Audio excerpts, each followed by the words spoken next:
하나님과 친해지는 방법. 진짜 기도는 대화입니다. 목사님, 저는 하나님을 믿는데 왜 이렇게 멀게 느껴질까요? 기도할 때 혼잣말하는 것 같아요. 목회를 하면서 정말 많이 들었던 이야기들입니다. 어제도 한 권사님이 제게 전화하셨습니다.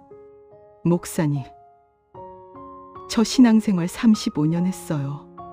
다른 분들은 하나님과 친밀하다고 하는데 저만 그런 경험이 없는 것 같아요. 35년입니다. 매주 교회에 가고 예배도 드리고 기도도 하는데 정작 하나님과 가깝다는 느낌이 들지 않을 때가 있습니다. 신앙생활을 오래 했는데도 하나님이 낯선 분처럼 느껴지는 순간이 있죠. 여러분도 이런 경험이 있으신가요? 분명히 기도하는데 왜 대화가 안 되는 것 같을까요? 분명히 예배드리는데 왜 마음이 텅 빈 것처럼 느껴질까요? 사실 이것은 여러분만의 문제가 아닙니다. 수많은 그리스도인들이 겪는 공통된 어려움이죠. 솔직히 고백하겠습니다. 저도 그런 시간이 있었습니다. 신학대학원을 졸업하고 첫 목회를 시작했을 때였습니다. 설교 준비는 열심히 했고 성경 지식도 많았습니다. 그런데 정작 하나님과 친하지는 않았습니다. 하나님에 대해서는 많이 알았지만 하나님을 깊이 알지는 못했던 것이죠. 성경을 읽어도 학문처럼 읽었고 기도해도 의무처럼 했습니다. 그러던 어느 날 80대 할머니 한 분이 제게 이런 말씀을 하셨습니다. 목사님, 나는 성경을 잘 몰라요. 어려운 말씀은 이해도 안 돼요. 그러시더니 환하게 웃으시면서 이렇게 말씀하셨습니다. 목사님, 나는 아침에 눈 뜨면 제일 먼저 하나님한테 안녕하세요 해요. 밥 먹을 때도 같이 먹자고 하고 잠들기 전에도 오늘 하루 감사해요 하고 자요. 그 순간 머리를 한 대 맞은 것 같았습니다. 이 할머니는 신학을 모릅니다. 히브리어도 헬라어도 모릅니다. 그런데 저보다 하나님과 훨씬 더 친하셨습니다. 어린아이가 아버지에게 말하듯 자연스럽게 하나님과 대화하고 계셨던 것입니다. 형식적인 신앙이 아니라 살아있는 관계를 어떻게 맺을 수 있을까요? 성경에서 하나님과 가장 친밀했던 사람들의 비밀은 무엇이었을까요? 하나님과 친해지는 것은 지식의 문제가 아니었습니다. 노력의 문제도 아니었습니다. 방법을 알고 마음을 여는 것이었습니다. 그날 이후로 제 신앙생활이 완전히 달라졌습니다. 오늘 그 비밀을 여러분과 나누려 합니다. 성경적 근거와 함께 실제로 적용할 수 있는 방법들을 알려드리겠습니다. 자세한 이야기에 앞서 동영상 제작에 큰 도움이 되는 구독과 좋아요 한 번씩 부탁드리겠습니다. 하나님의 말씀을 더 많은 분들과 나누는데 큰 힘이 됩니다. 지금 바로 시작하겠습니다. 첫 번째 형식이 아닌 대화로 기도하기. 많은 분들이 기도를 어렵게 생각합니다. 무슨 말을 해야 할지 모르겠고 어떤 형식을 갖춰야 할지 부담스럽지요. 그래서 기도 시간이 점점 줄어들고 하나님과의 대화도 끊기게 됩니다. 그런데 성경에서 하나님과 가장 친밀했던 사람들은 어떻게 기도했을까요? 놀랍게도 그들의 기도는 매우 단순했습니다. 아브라함을 보십시오. 창세기 18장에서 아브라함은 하나님과 마치 협상하듯 대화합니다. 소돔과 고모라를 멸하시겠다는 하나님께 이렇게 말하지요. 거기에 의인 50명이 있어도 멸하시렵니까? 하나님이 대답하십니다. 50명이 있으면 용서하겠다. 아브라함이 다시 묻습니다. 만약 45명이면요? 40명이면요? 30명이면요? 심지어 10명까지 내려갑니다. 이것이 기도입니까? 네, 이것이 바로 기도입니다. 아브라함은 하나님 앞에서 격식을 차리지 않았습니다. 자신의 솔직한 마음을 그대로 말씀드렸지요. 다윗은 어떻습니까? 시편을 보면 다윗의 기도가 얼마나 솔직한지 알 수 있습니다. 하나님, 왜 저를 버리셨습니까? 어찌하여 주무시나이까? 언제까지 저를 잊으시렵니까? 이런 기도가 성경에 기록되어 있다는 것이 놀랍지 않습니까? 다윗은 하나님 앞에서 자신의 감정을 숨기지 않았습니다. 기쁠 때는 기쁘다고, 슬플 때는 슬프다고, 화날 때는 화난다고 그대로 말씀드렸습니다. 그래서 하나님은 다윗을 내 마음에 합한 자라고 부르셨던 것입니다. 여러분, 기도는 하나님께 보고서를 올리는 것이 아닙니다. 완벽한 문장을 만들어야 하는 시험도 아닙니다. 기도는 대화입니다. 사랑하는 아버지와 자녀 사이의 대화입니다. 예수님께서 직접 가르쳐 주신 기도를 기억하십시오. 마태복음 6장 9절입니다. 그러므로 너희는 이렇게 기도하라. 하늘에 계신 우리 아버지여. 예수님은 하나님을 아버지라고 부르라고 하셨습니다.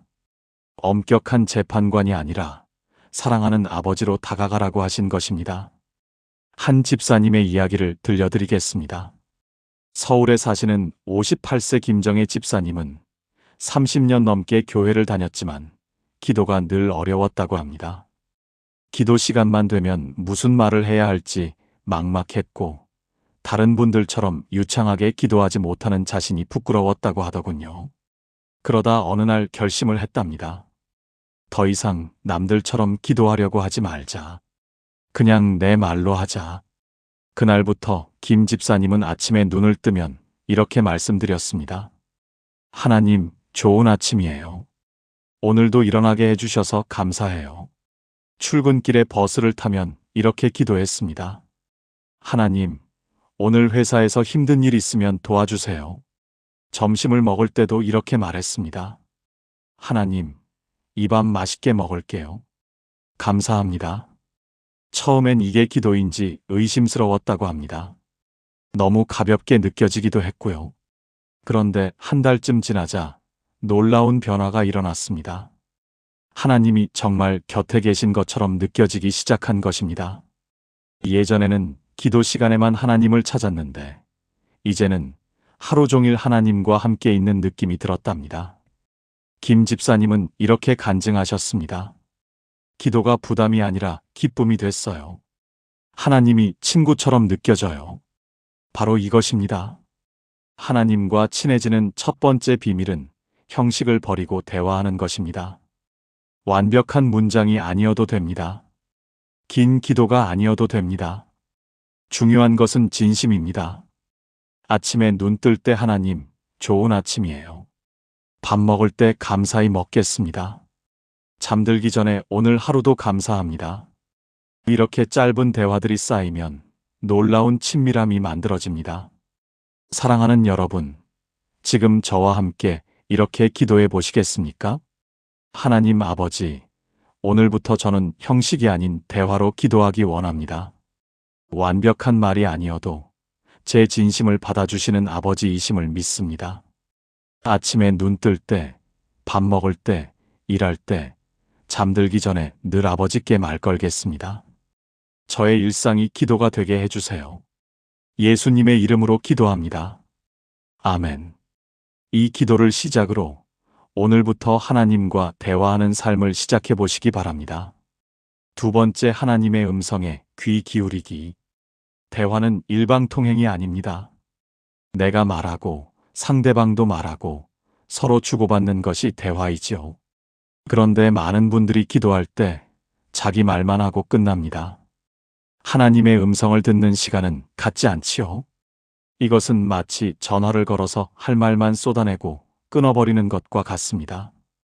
상대방이 무슨 말을 하려고 해도 들을 기회를 주지 않는 것이죠. 하나님과 친해지려면 하나님의 음성을 들어야 합니다. 그렇다면 하나님은 어떻게 말씀하실까요? 성경은 분명히 가르쳐 줍니다. 히브리서 1장 1절에서 2절입니다. 옛적의 선지자들을 통하여 여러 부분과 여러 모양으로 우리 조상들에게 말씀하신 하나님이 이 모든 날 마지막에는 아들을 통하여 우리에게 말씀하셨으니, 하나님은 성경 말씀을 통해 우리에게 말씀하십니다. 성경은 단순한 고대 문서가 아닙니다. 살아계신 하나님의 음성입니다. 그래서 성경을 읽는 것이 중요합니다. 그런데 여기서 많은 분들이 실수를 합니다. 성경을 읽되 공부처럼 읽는 것이죠. 지식을 쌓기 위해, 정보를 얻기 위해 읽습니다. 물론 성경을 연구하는 것도 중요합니다. 하지만 하나님과 친해지려면 성경을 들으려는 마음으로 읽어야 합니다. 하나님, 오늘 제게 무슨 말씀을 하고 싶으신가요? 이런 마음으로 성경을 펼쳐야 합니다. 사무엘이 어린 시절 경험한 일을 아십니까? 사무엘상 3장에 나오는 이야기입니다. 어린 사무엘이 성전에서 자고 있을 때 누군가가 자기 이름을 불렀습니다. 사무엘아, 사무엘아. 사무엘은 엘리 제사장이 부르는 줄 알고 달려갔습니다. 부르셨습니까? 그러나 엘리는 부르지 않았다고 했지요. 이런 일이 3번이나 반복되자 엘리가 깨달았습니다. 이것은 하나님이 너를 부르시는 것이다. 다시 부르시거든 이렇게 말해라. 말씀하옵소서. 주의 종이 듣겠나이다. 사무엘이 그대로 했을 때 하나님의 음성이 분명하게 들려왔습니다. 여기서 중요한 것이 있습니다. 사무엘은 들으려는 자세를 취했습니다. 말씀하옵소서. 주의 종이 듣겠나이다. 이것이 바로 하나님의 음성을 듣는 비결입니다. 경기도에 사시는 62세 박성민 장로님의 이야기를 들려드리겠습니다. 박 장로님은 40년 가까이 신앙생활을 하셨지만 성경 읽기가 늘 지루했다고 합니다. 의무감으로 읽었고 읽어도 감동이 없었다고 하더군요. 그러다 은퇴 후 시간이 생기면서 새로운 방법을 시도해 보았답니다. 아침에 성경을 읽기 전에 이렇게 기도했습니다. 하나님, 오늘 저에게 꼭 필요한 말씀을 들려주세요. 그리고 천천히 성경을 읽었습니다. 한 구절을 읽고 잠시 멈추고 다시 읽고 또 멈추고 그렇게 읽다 보니 어느 순간 특정 구절에서 마음이 멈추었답니다. 평소에는 그냥 지나쳤던 구절인데 그날따라 유독 마음에 와닿았다고 합니다. 바로 이거다. 하나님이 오늘 나한테 하시는 말씀이다. 그 확신이 들었답니다. 박 장로님은 이렇게 간증하셨습니다. 성경이 살아있는 책이 되었어요. 매일 새로운 말씀을 발견하게 되었어요. 하나님이 정말 저에게 말씀하고 계시다는 것을 알게 되었어요. 여러분, 하나님은 지금도 말씀하고 계십니다. 문제는 우리가 듣지 않는 것입니다. 너무 바빠서, 너무 시끄러워서, 들으려는 마음이 없어서 놓치고 있는 것이죠. 시편 46편 10절을 기억하십시오. 너희는 가만히 있어 내가 하나님 됨을 알지어다. 가만히 있어라는 말은 히브리어로 라파입니다. 멈추라, 쉬라, 힘을 빼라는 뜻이죠. 하나님의 음성을 들으려면 먼저 멈춰야 합니다. 바쁜 일상을 잠시 멈추고 마음을 고요하게 하고 귀를 기울여야 합니다. 실천 방법을 구체적으로 알려드리겠습니다. 첫째, 성경을 읽기 전에 짧게 기도하세요. 하나님, 오늘 제게 하실 말씀을 들려주세요. 둘째, 천천히 읽으세요. 빨리 많이 읽는 것보다 천천히 깊이 읽는 것이 중요합니다. 셋째, 마음에 와닿는 구절이 있으면 멈추세요. 그리고 그 구절을 여러 번 반복해서 읽어보세요. 넷째, 그 말씀이 오늘 내 삶에 어떤 의미인지 생각해 보세요. 다섯째, 깨달은 것을 간단히 적어 보세요. 이렇게 하면 성경 읽기가 완전히 달라집니다. 지식을 쌓는 공부가 아니라 하나님과의 대화가 됩니다. 사랑하는 여러분, 지금 저와 함께 이렇게 기도해 보시겠습니까? 사랑하는 아버지, 저는 아버지의 음성을 듣기 원합니다. 바쁜 일상 속에서 멈추기가 어렵지만 아버지 말씀을 듣는 시간을 갖겠습니다. 성경을 읽을 때 공부가 아닌 대화가 되게 해주세요. 사무엘처럼 말씀하옵소서. 주의 종이 듣겠나이다라고 고백합니다. 아버지의 음성에 귀 기울이는 자녀가 되게 해주세요. 예수님의 이름으로 기도합니다. 아멘. 하나님은 말씀하고 계십니다. 우리가 들으려고만 하면 분명히 들립니다. 세 번째 감사로 하나님께 다가가기. 하나님과 친해지는 세 번째 방법은 감사입니다. 감사가 왜 중요할까요? 감사는 하나님의 마음을 여는 열쇠이기 때문입니다. 시편 100편 4절을 보십시오. 감사함으로 그의 문에 들어가며 찬송함으로 그의 궁정에 들어가서 그에게 감사하며 그의 이름을 송축할지어다. 하나님의 문은 감사로 열립니다. 하나님의 궁정은 찬송으로 들어갑니다. 원망과 불평으로는 하나님께 다가갈 수 없습니다. 감사할 때 하나님과의 거리가 좁혀집니다. 그런데 많은 분들이 이렇게 말씀하십니다. 감사할 일이 없는데 어떻게 감사해요? 제 상황을 아시면 감사가 안 나온다는 걸 이해하실 거예요. 정말 그럴까요? 성경에서 가장 힘든 상황에 있었던 사람을 생각해 보십시오. 바울 사도입니다. 빌립보서를 쓸 때 바울은 어디에 있었습니까? 감옥이었습니다. 손과 발이 쇠사슬에 묶여 있었습니다. 언제 처형당할지 모르는 상황이었습니다. 그런데 빌립보서를 보십시오. 얼마나 많은 감사와 기쁨의 표현이 있는지요. 빌립보서 4장 4절입니다. 주 안에서 항상 기뻐하라. 내가 다시 말하노니 기뻐하라. 감옥에서 이렇게 말할 수 있다니 정말 놀랍지 않습니까? 바울은 어떻게 그런 상황에서 기뻐할 수 있었을까요? 그것은 상황을 보지 않고 하나님을 보았기 때문입니다. 환경은 어두웠지만 하나님의 임재는 밝았습니다. 몸은 갇혀 있었지만 영혼은 자유로웠습니다. 감사는 눈을 돌리는 것입니다. 문제에서 하나님께로 눈을 돌리는 것입니다. 없는 것에서 있는 것으로 눈을 돌리는 것입니다.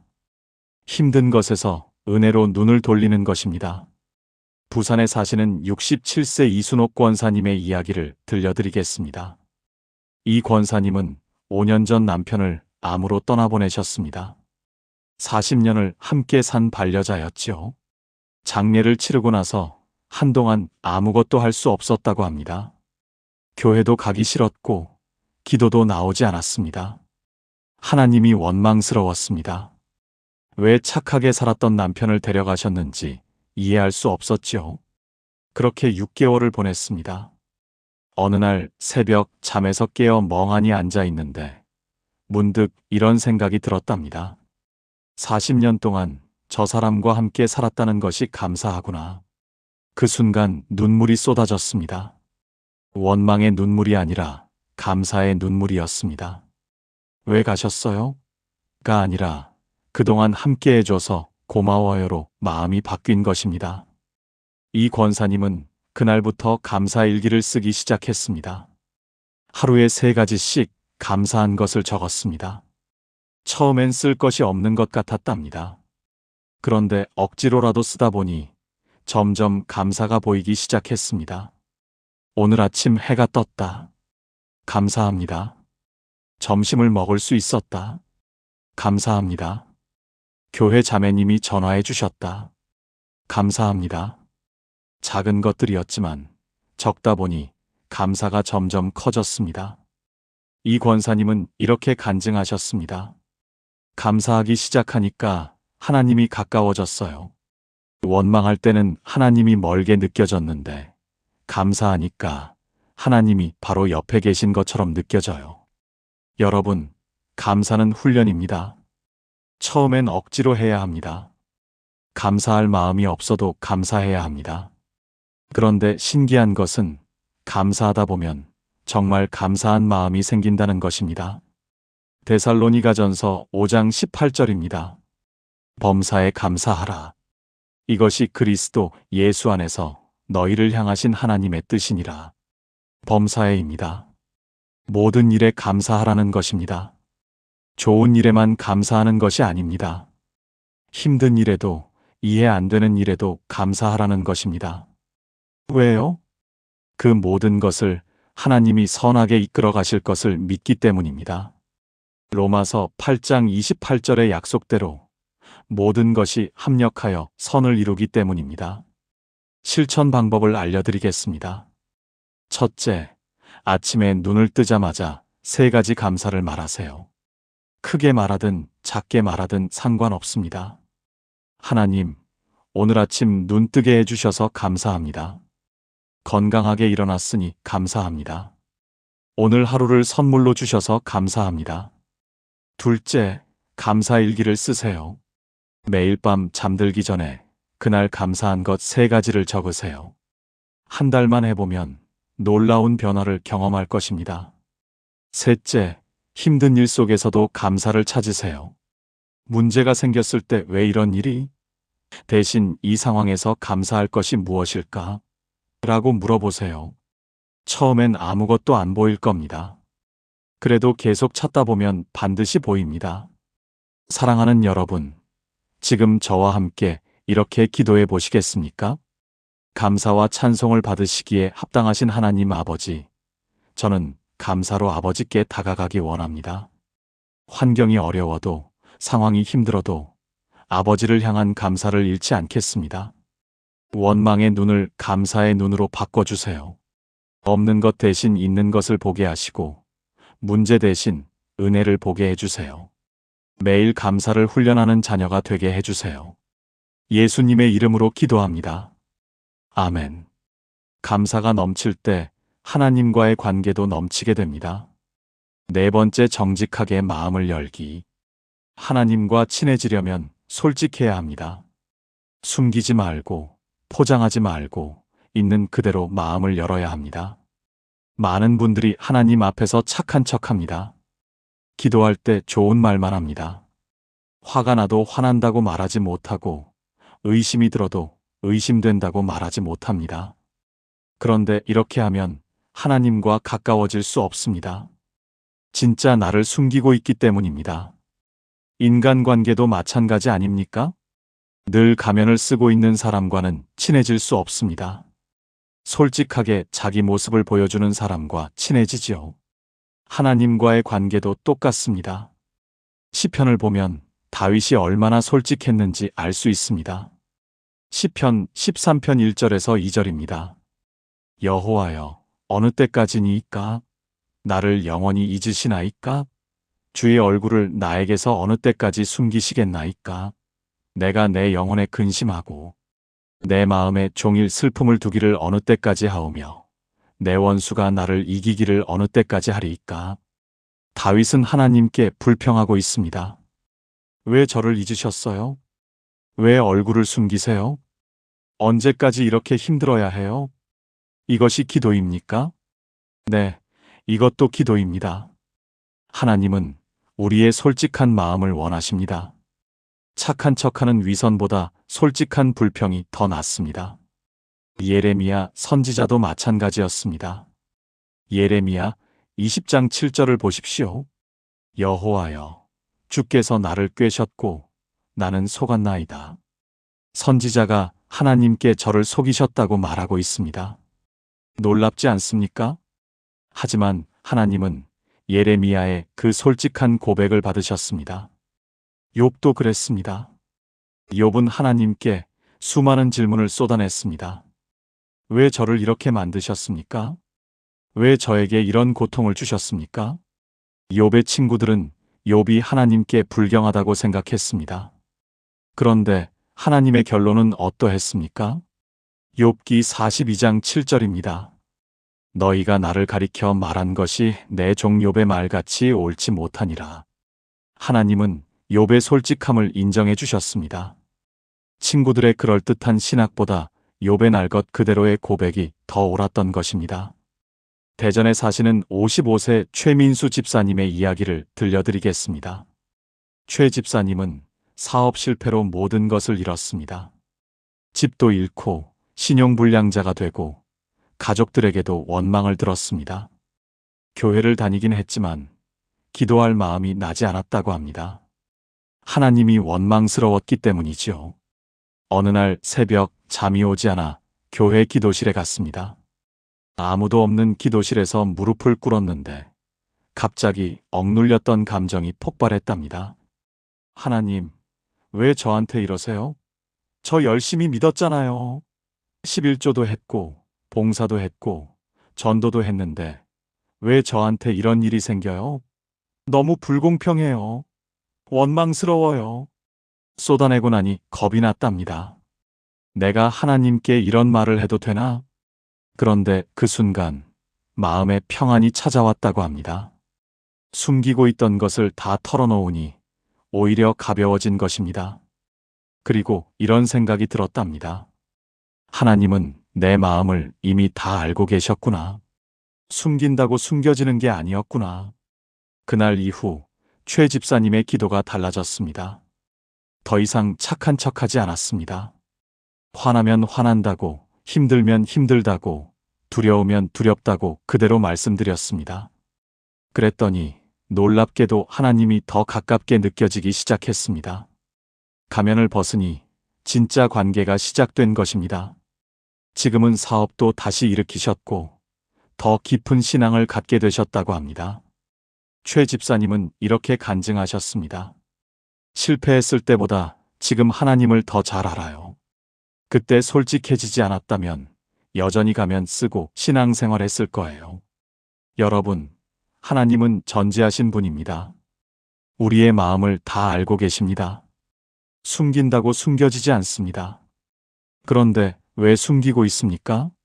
시편 139편 1절에서 4절입니다. 여호와여, 주께서 나를 살펴보셨으므로 나를 아시나이다. 주께서 내가 앉고 일어섬을 아시고 멀리서도 나의 생각을 밝히 아시오며 나의 모든 길과 내가 눕는 것을 살펴보셨으므로 나의 모든 행위를 익히 아시오니 여호와여, 내 혀의 말을 알지 못하시는 것이 하나도 없으시니이다. 하나님은 다 알고 계십니다. 우리의 생각도 감정도 말도 행동도. 그렇다면 왜 숨깁니까? 솔직해지세요. 화나면 화난다고 말하세요. 의심나면 의심된다고 말하세요. 두려우면 두렵다고 말하세요. 그것이 진짜 기도입니다. 그것이 하나님과 친해지는 길입니다. 사랑하는 여러분, 지금 저와 함께 이렇게 기도해 보시겠습니까?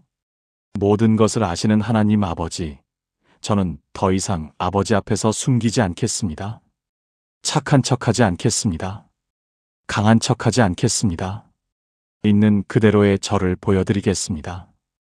화가 날 때도, 의심이 들 때도, 원망이 올라올 때도 그대로 말씀드리겠습니다. 아버지는 저의 모든 것을 받아주시는 분이심을 믿습니다. 진짜 저를 알아주시는 분은 아버지뿐이심을 믿습니다. 예수님의 이름으로 기도합니다. 아멘. 솔직해질 때 진짜 친밀함이 시작됩니다.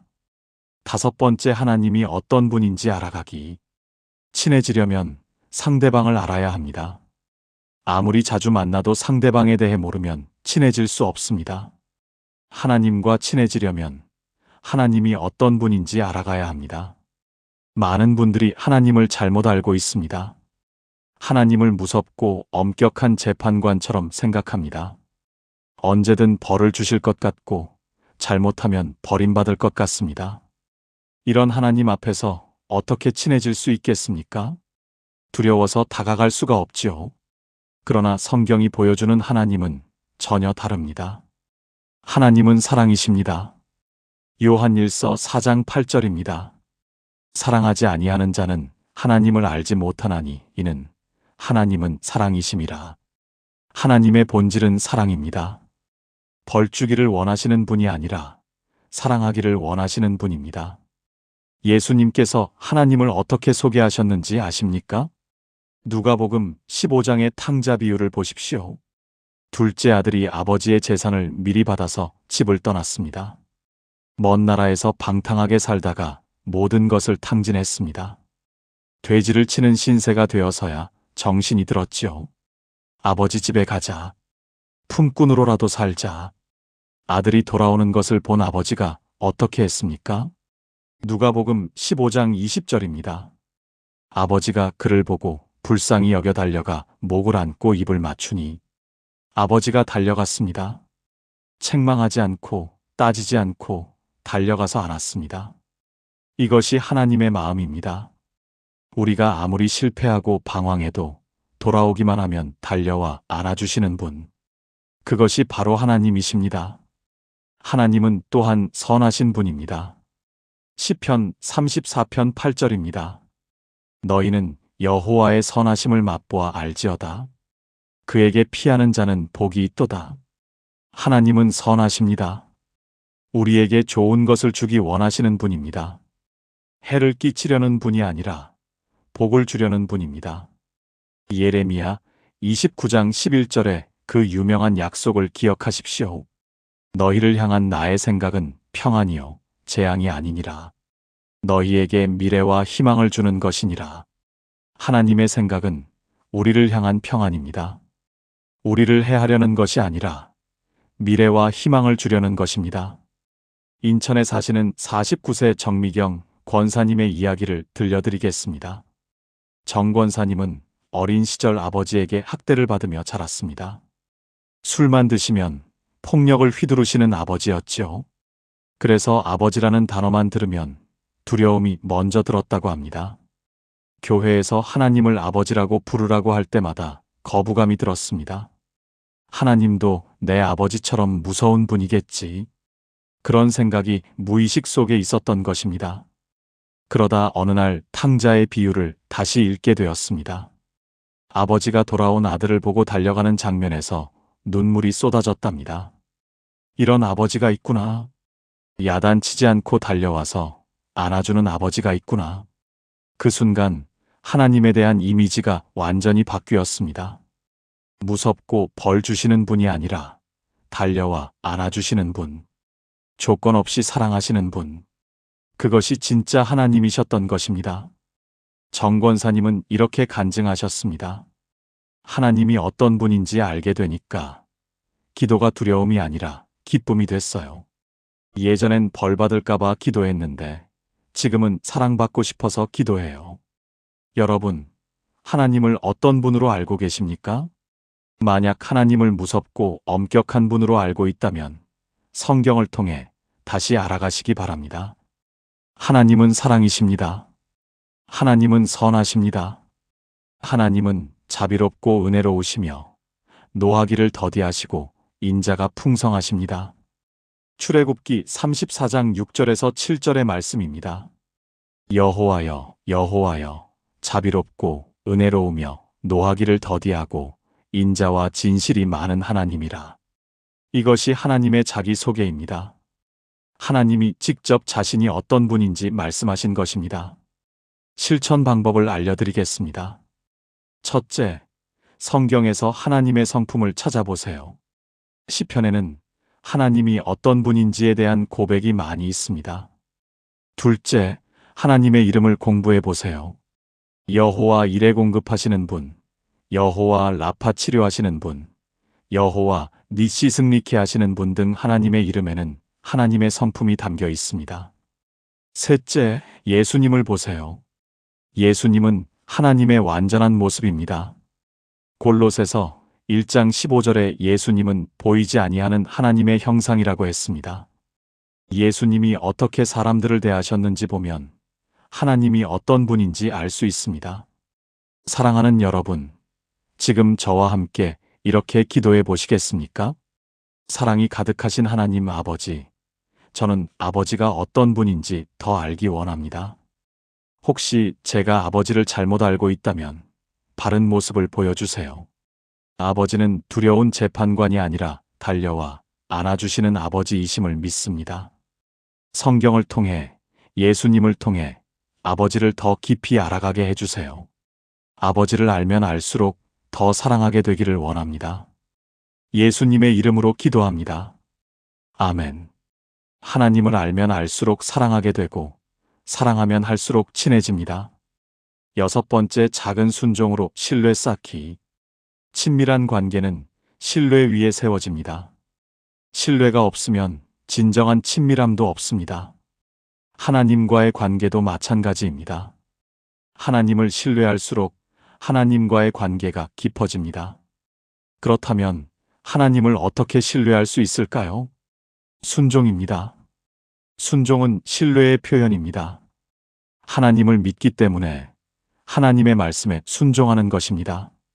그리고 순종할 때마다 신뢰가 더 깊어집니다. 아브라함을 보십시오. 하나님은 아브라함에게 믿기 어려운 명령을 하셨습니다. 내 고향과 친척과 아버지의 집을 떠나 내가 내게 보여줄 땅으로 가라.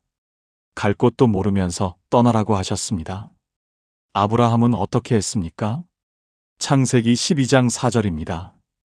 이에 아브람이 여호와의 말씀을 따라갔고 아브라함은 순종했습니다. 이해가 안 되어도 앞이 보이지 않아도 순종했습니다.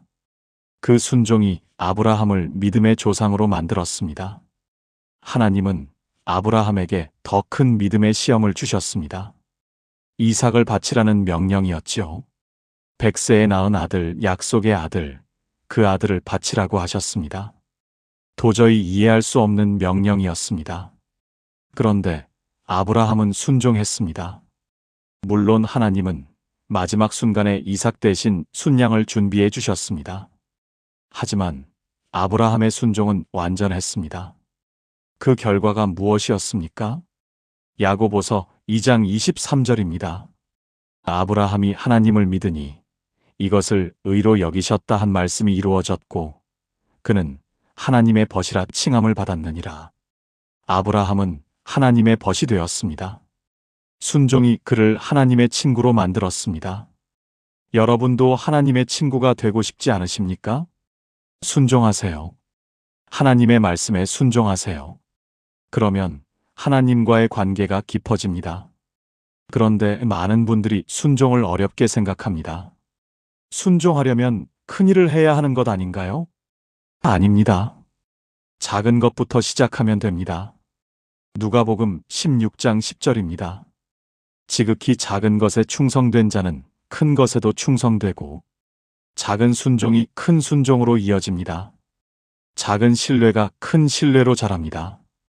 광주에 사시는 44세 김동현 형제님의 이야기를 들려드리겠습니다. 김 형제님은 회사원인데 신앙생활이 늘 형식적이었다고 합니다. 하나님과 친해지고 싶었지만 방법을 몰랐지요. 어느 날 설교를 듣다가 이런 말씀이 마음에 걸렸습니다. 작은 것부터 순종해 보세요. 그래서 결심했답니다. 매일 아침 10분씩 성경 읽자. 이것부터 순종하자. 처음엔 힘들었습니다. 아침에 10분 일찍 일어나는 것도 쉽지 않았죠. 그런데 한 달쯤 지나니까 습관이 되었습니다. 그리고 이상한 변화가 생겼습니다. 하나님이 가깝게 느껴지기 시작한 것입니다. 아, 하나님이 진짜 계시구나. 그 느낌이 들었답니다. 작은 순종이 관계를 바꾸기 시작한 것입니다. 김 형제님은 다음 단계로 나아갔습니다. 점심시간에 5분씩 기도하자. 이것도 순종했습니다. 그 다음엔 매주 한 명에게 복음을 전하자. 이것도 순종했습니다. 작은 순종들이 쌓이니까 어느새 하나님과의 관계가 완전히 달라져 있었습니다.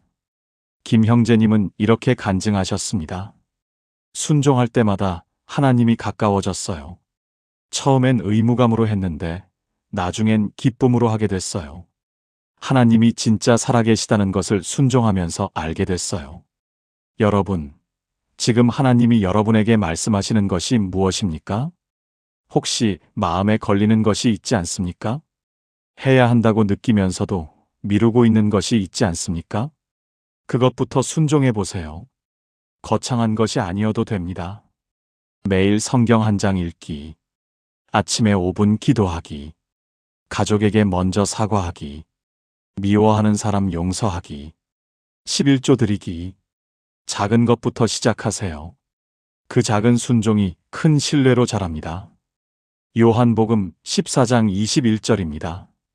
나의 계명을 지키는 자라야 나를 사랑하는 자니 나를 사랑하는 자는 내 아버지께 사랑을 받을 것이요 나도 그를 사랑하여 그에게 나를 나타내리라. 순종하는 자에게 하나님이 자신을 나타내신다고 했습니다. 순종이 하나님을 경험하게 합니다. 순종이 하나님과 친밀해지게 합니다. 사랑하는 여러분, 지금 저와 함께 이렇게 기도해 보시겠습니까? 신실하신 하나님 아버지, 저는 아버지께 순종하기 원합니다. 이해가 안 되어도 힘들어도 아버지의 말씀에 순종하겠습니다. 작은 것부터 시작하겠습니다. 제 마음에 걸리는 것, 미루고 있는 것, 오늘부터 순종하겠습니다. 순종할 때마다 아버지와 더 가까워지게 해주세요. 아브라함처럼 아버지의 벗이 되기를 원합니다. 예수님의 이름으로 기도합니다. 아멘. 순종은 신뢰를 낳고 신뢰는 친밀함을 낳습니다. 7번째, 일상 속에서 하나님과 동행하기. 마지막입니다. 하나님과 친해지는 7번째 방법은 일상에서 함께하는 것입니다. 많은 분들이 하나님과의 관계를 특별한 시간에만 가져갑니다. 주일 예배 시간, 새벽 기도 시간, 특별 집회 시간. 그런 때만 하나님을 찾습니다. 그러고는 평일에는 하나님 없이 삽니다. 마치 일주일에 한 번만 만나는 지인처럼 하나님을 대하는 것이죠. 그러면 친해질 수 없습니다. 친해지려면 자주 만나야 합니다. 일상을 함께 해야 합니다. 에녹을 아십니까? 창세기 5장에 나오는 인물입니다. 에녹에 대한 성경의 기록은 매우 짧지만 강력합니다. 창세기 5장 24절입니다. 에녹이 하나님과 동행하더니 하나님이 그를 데려가심으로 세상에 있지 아니하였더라. 에녹은 하나님과 동행했습니다. 함께 걸었다는 뜻입니다. 특별한 시간에만 만난 것이 아니라 매일 함께 걸었습니다. 삶의 모든 순간을 하나님과 함께 했습니다. 그 결과가 무엇이었습니까? 죽음을 보지 않고 하늘로 올라갔습니다. 하나님과의 동행이 얼마나 친밀했으면 그렇게 되었겠습니까? 예수님께서도 일상 속에서 하나님과 함께 하셨습니다. 예수님은 공생의 3년 동안 수많은 사람들을 만나고 가르치고 치유하셨습니다. 매우 바쁜 일상이었지요. 그런데 그 바쁜 일상 속에서도 항상 아버지와 함께 하셨습니다. 요한복음 5장 19절입니다. 아들이 아버지께서 하시는 일을 보지 않고는 아무것도 스스로 할 수 없나니 아버지께서 행하시는 그것을 아들도 그와 같이 행하느니라. 예수님은 매 순간 아버지를 의식하셨습니다. 아버지가 무엇을 하시는지 보시고 그대로 행하셨습니다. 이것이 동행입니다. 이것이 친밀함입니다. 대구에 사시는 72세 박순자 권사님의 이야기를 들려드리겠습니다. 박 권사님은 50년 넘게 신앙생활을 하셨지만 하나님이 늘 멀게 느껴지셨다고 합니다. 주일에만 하나님을 만나고 월요일부터는 다시 혼자 사는 느낌이었다고 하더군요. 그러다 70세가 되던 해에 큰 깨달음을 얻었답니다. 나는 하나님을 찾아가기만 했지 하나님과 함께 살지는 않았구나. 그래서 결심했습니다. 하루 종일 하나님과 함께 하자. 박 권사님은 아침에 일어나서 하나님, 좋은 아침입니다라고 인사합니다. 밥을 먹으면서 하나님, 오늘도 밥 먹게 해주셔서 감사해요라고 말합니다. 설거지하면서 하나님, 이것도 하나님을 위해 하는 거예요 라고 고백합니다. 시장 보면서도 산책하면서도 TV 보면서도 하나님과 대화합니다. 하나님, 저 배우 참 잘생겼죠? 하나님, 오늘 날씨 정말 좋네요. 하나님, 저 꽃 예쁘죠? 이런 식으로 모든 일상에 하나님을 초대했습니다. 처음엔 어색했다고 합니다. 그런데 2달쯤 지나니까 놀라운 변화가 생겼습니다. 하나님이 정말 곁에 계신 것처럼 느껴지기 시작한 것입니다. 혼자가 아닌 느낌, 누군가와 함께 있는 느낌, 그것이 점점 분명해졌습니다. 박 권사님은 이렇게 간증하셨습니다. 이제 혼자가 아니에요. 하루 종일 하나님이랑 같이 있어요. 외롭지 않아요. 심심하지 않아요. 하나님이 제 제일 친한 친구가 되셨어요. 여러분, 하나님과 동행하는 것은 어려운 일이 아닙니다. 거창한 것이 필요 없습니다. 그저 하루 종일 하나님을 의식하면 됩니다. 아침에 일어날 때 하나님, 안녕하세요. 출근할 때 하나님, 같이 가요. 일할 때 하나님, 이것 잘 되게 도와주세요. 점심 먹을 때 하나님, 맛있게 먹겠습니다. 퇴근할 때 하나님, 오늘도 함께 해주셔서 감사해요. 잠들기 전에 하나님, 안녕히 주무세요. 이렇게 일상의 모든 순간에 하나님을 초대하면 됩니다. 골로새서 3장 17절입니다. 또 무엇을 하든지 말에나 일에나 다 주 예수의 이름으로 하고 그를 힘입어 하나님 아버지께 감사하라. 무엇을 하든지 예수님의 이름으로 하라고 했습니다. 모든 일상이 예배가 될 수 있습니다. 모든 순간이 동행이 될 수 있습니다. 사랑하는 여러분, 지금 저와 함께 이렇게 기도해 보시겠습니까? 언제나 함께 하시는 하나님 아버지, 저는 아버지와 동행하기 원합니다. 주일에만 만나는 것이 아니라 매일 함께 살기 원합니다. 아침에 눈 뜰 때부터 밤에 잠들 때까지 아버지를 의식하며 살겠습니다. 일할 때도 먹을 때도 걸을 때도 쉴 때도 아버지와 함께 하겠습니다. 에녹처럼 아버지와 동행하는 삶을 살게 해주세요. 예수님의 이름으로 기도합니다. 아멘. 하나님과 동행할 때 우리는 가장 친밀한 관계를 누리게 됩니다. 통합 기도문. 지금까지 나눈 7가지 방법을 하나의 기도로 드리겠습니다. 함께 기도하시겠습니까? 사랑하시는 하나님 아버지, 오늘 이 시간 하나님과 친해지는 방법을 알려주셔서 감사합니다. 형식이 아닌 대화로 기도하는 법을 알려주셔서 감사합니다. 하나님의 음성에 귀 기울이는 법을 알려주셔서 감사합니다. 감사로 아버지께 다가가고 정직하게 마음을 열고 아버지의 성품을 알아가며 순종으로 신뢰를 쌓고 일상에서 동행하는 방법을 알려주셔서 감사합니다. 저는 오늘부터 아버지와 진짜 친해지기 원합니다. 멀리 계신 하나님이 아니라 바로 곁에 계신 아버지로 알고 싶습니다. 아침에 눈 뜰 때 좋은 아침이에요 하고, 밥 먹을 때 감사합니다 하고, 일할 때 함께 해주세요 하고, 잠들 때 오늘도 감사해요 하며 하루 종일 아버지와 대화하겠습니다. 성경을 읽을 때 아버지의 음성을 듣겠습니다. 말씀하옵소서, 주의 종이 듣겠나이다라고 고백하겠습니다. 힘들 때도 감사하고 좋을 때도 감사하며 범사에 감사하는 자녀가 되겠습니다. 더 이상 숨기지 않겠습니다. 화나면 화난다고, 슬프면 슬프다고, 의심나면 의심된다고 솔직하게 말씀드리겠습니다.